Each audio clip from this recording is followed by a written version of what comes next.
Hi, I'm Jim Richter with Monticello Advisors. We're coming to you from the floor of the CME Group. It's Friday afternoon, December 11th. As we head into next week's Fed meeting with the expectation of Janet Yellen raising short-term rates, it's a little bit surprising that bonds are actually up today. The 2-year note is up 2 ticks, trading at 92 basis points.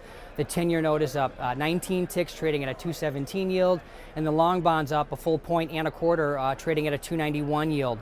As we look out over the last couple of months, clearly we're seeing some volatility in Treasury prices given the projected rate rise. But you know, that pales in comparison in terms of what's happening right now in the high yield or the junk bond market.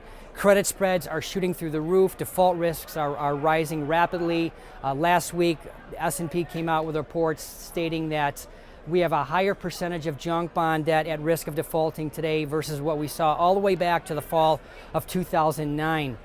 If you think this is not a big deal, the size of that high yield market today is almost twice the size as it was in 2007 prior to the crisis. On top of that, if oil prices stay where they're at today or continue to drop from here, we also have increasing risk of sovereign nations defaulting like Brazil, Argentina, Russia, nations that are dependent on oil.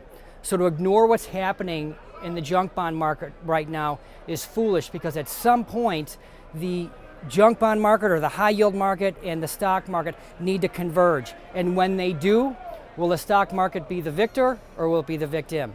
From the floor of the CME Group with Monticello Advisors, I'm Jim Richter. Have a great weekend.